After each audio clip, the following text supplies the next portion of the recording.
আজকে কি রান্না করতে আসলাম সেটাই আপনাদের সাথে শেয়ার করব। হ্যালো আমার প্রিয় বন্ধু বান্ধবরা, সবাই কেমন আছেন? আশা করি সবাই অনেক ভালো আছেন। আলহামদুলিল্লাহ, আমরাও তো অনেক ভালো আছি আল্লাহর অশেষ রহমতে। তবে একটা জিনিস, দিনে 12 ঘন্টার আপনার 10 ঘন্টাতেই বৃষ্টি নেমে যাচ্ছে, এইটাই খুব খারাপ লাগছে।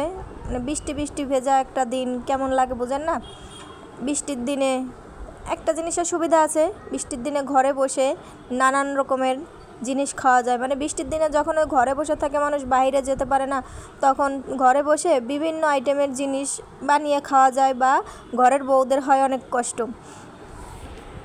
তবে সারা সপ্তাহে আমার কষ্টটা একটু কম, কারণ আপনাদের ভাইয়া সে বাসাতে থাকতে পারে না, কারণ যত ঝড় বৃষ্টি যাই হোক না কেন তার অফিসে পৌঁছাতেই হবে।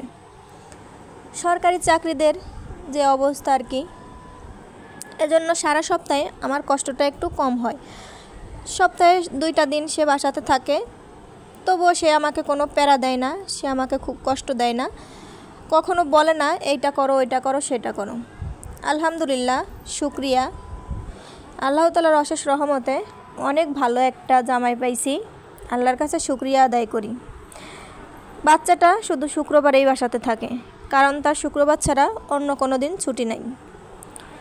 তো যাই হোক, অনেক পেঁচাল পারলাম, অনেক কথা বললাম আপনাদের সাথে। এই তো দেখুন, আমি আজকে ডাটা ছুলছি, ডাটা রান্না করব। কি দিয়ে কি রান্না করব কিছু বুঝে উঠতে পারি না। আমার মতো আর কোন কোন আপুদের এই অবস্থা বলুন তো একটু? কি রান্না করব এটা ভাবতে ভাবতেই আমার দিনটা চলে যায়। শেষমেশ অবশেষে আমি রাত্রে গিয়ে রান্নাটা বসাই। রান্না তো করতেই হয়, রান্না করব না এটা বললে তো আর হয় না, এটা বললে তো আর চলেও না। যেহেতু পরিবারের লোকজন আছে, আমি তো আর একা না। একা যদি হতাম তাহলে হয়তো আমার দিনের পর দিন রান্নাটা না করেই চলে যেত। আমার ভিতরে এখন প্রচণ্ড পরিমাণে অলসতা কাজ করে, জানি না কেন।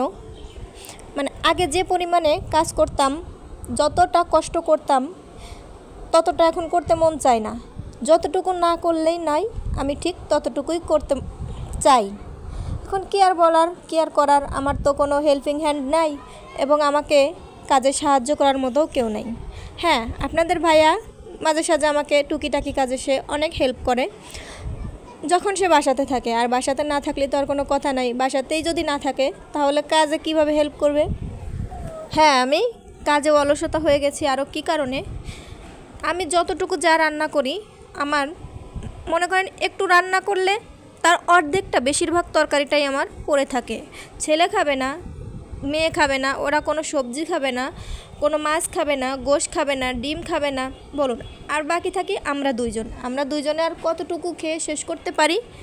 এজন্যেই একদিন রান্না করলে সারাটা দিন খেলেও পরের দিন থেকে যায়, কারণ আমরা তরকারিটাও বেশি খাই না। যতটুকু রান্না করি, বেশি একটা রান্না করি সেটাও কিন্তু না, খুবই কম রান্না করি। আর সেই কম রান্নার মধ্যেও অনেকটা পরিমাণেই থেকে যায়। কিছু কিছু লোক আছে ভাত কম খেয়ে সবজিটা বেশি খায়, তবে আমার পরিবারে এই লোকগুলা কম। এই তো কথা বলতে বলতে তরকারিগুলো আমার কাটা শেষ হয়ে গেল। এখন আমি যে মাছগুলো রান্না করব সেই মাছগুলো ভাজতে চলে আসলাম।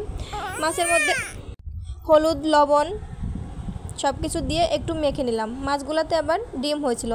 আসলে এই মাছগুলোতে যে কিনে আনছে সেটাও না, মাছ আনছে বিভিন্ন পদের। মাছের মধ্যে এই কয়টা মাছ আমি এই ধরনের মাছ পাইছি, সেজন্য আমি আলাদা প্যাকেটে রেখে দিয়েছি যে এটা আমি আলাদা রান্না করব, কারণ এই মাছটাতে প্রচুর পরিমাণ কাঁটা থাকে। এই কাঁটা বেছে খাওয়া সম্ভব না, না আপনাদের ভাইয়া পারবে কাঁটা বেছে খেতে, না আমার বাচ্চারা খাবে। এই মাছের সম্পূর্ণ মানে যে তরকারিটা রান্না করছি, যে মাছটা, সম্পূর্ণ মাছটাই আমি 2 থেকে 3টা খাইছি। আর আমার 4 থেকে 5টা বড় বড় যে 5টা মাছ ছিল সেগুলো আমার ফেলে দিতে হয়েছে, কারণ এগুলো আমাদের দ্বারা খাওয়া সম্ভব না, এতটা পরিমাণে এই মাছগুলোতে কাটা। যেটা বললাম, আমি যতটুকু রান্না করি